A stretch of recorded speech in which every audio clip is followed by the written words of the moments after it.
Cartographier un champ. Au voisinage d'un corps massif comme la Terre, un objet qui ne repose sur aucun support chute.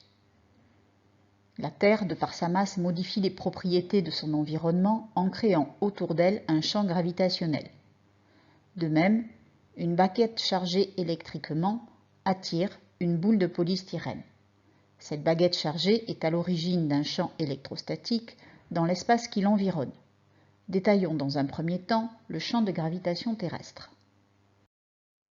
Un objet de masse ma, placé en d, à la distance petit d du centre de la Terre, subit une force de gravitation dont voici l'expression.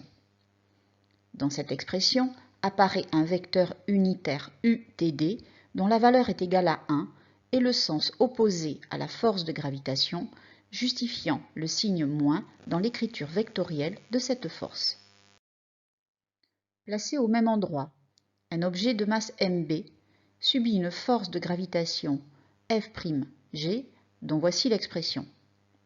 Comparons les expressions des forces de gravitation placées à la distance petit d du centre de la Terre. Dans ces deux expressions, seule la masse du système change. La partie entourée en rouge est la même. Cette partie correspond au vecteur champ de gravitation noté vecteur G. On peut donc écrire que la force de gravitation est égale à la masse du système fois le vecteur champ de gravitation. Ce champ de gravitation a pour direction la droite TD. Il est dirigé vers le centre de la Terre. Sa valeur s'exprime en newtons par kilogramme. Si nous représentons ce champ de gravitation en différents points de l'espace, nous cartographions le champ de gravitation créé par la Terre. Pour compléter cette cartographie, on peut tracer les lignes de champ qui sont des lignes tangentes au vecteur champ en chaque point et orientées dans le sens du vecteur champ. Qu'en est-il du champ électrostatique? Une particule de charge QA modifie les propriétés de l'espace qui l'entoure. Plaçons à une distance petit d de cette particule une autre particule de charge QB. La particule de charge QB subit une force électrostatique Fe dont voici l'expression.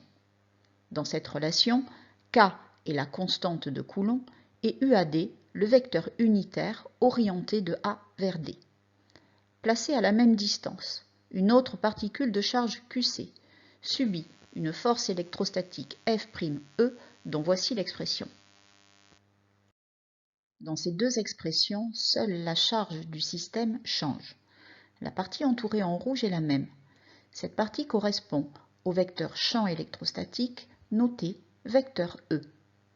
Par suite, la force électrostatique est égale à la charge de la particule fois le vecteur champ électrostatique. Ce champ électrostatique a pour direction la droite AD. Son sens dépend du signe de la charge électrique placée en A. Si cette charge est positive, alors le champ électrostatique est orienté depuis A. Si la charge est négative, alors il est orienté vers A. Sa valeur s'exprime en newtons par coulomb ou en volts par mètre.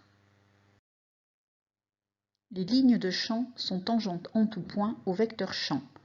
Lorsque la charge électrique qui crée le champ est positive, les lignes de champ sont orientées depuis cette charge. Alors que lorsque cette charge est négative, les lignes de champ sont orientées vers cette charge.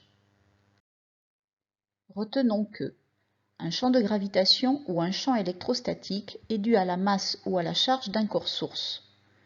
Le champ de gravitation G, créé par le corps A de masse ma, a l'expression suivante. Placé dans un tel champ, un système de masse mb subit une force de gravitation telle que vecteur Fg égale mb fois le vecteur G. Le champ électrostatique E, créé par le corps A de charge QA, a l'expression suivante. Placé dans un tel champ, un système de charge QB subit une force électrostatique telle que vecteur Fe égale QB fois le vecteur E. Une ligne de champ est la tangente au vecteur champ en chacun de ces points et est orientée dans le sens du champ. Voici un quiz de 3 questions pour faire le point. À la fin de chaque question, lorsque vous voyez apparaître cette icône, appuyez sur la touche pause pour prendre le temps de répondre. Choisir la bonne réponse. On a cartographié ci-contre le champ électrostatique créé par la particule A. La charge de cette particule est positive, négative ou nulle?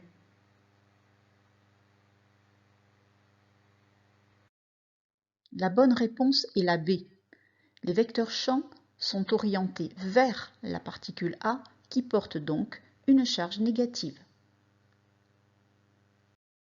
Choisir la ou les bonnes réponses. On a représenté en 2 points de l'espace les vecteurs champs de gravitation créés par le corps de masse MA.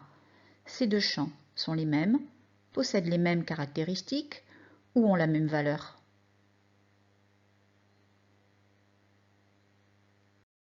La bonne réponse est la C. On observe que les vecteurs champs de gravitation n'ont pas les mêmes directions. Ils ne sont donc pas les mêmes et n'ont pas les mêmes caractéristiques. Cependant, ils sont situés à la même distance du corps de masse MA. Choisir la bonne réponse. On place en D une particule chargée négativement. Cette particule subit une force électrostatique Fe. Parmi les 3 schémas proposés ci-dessous, lequel est correct?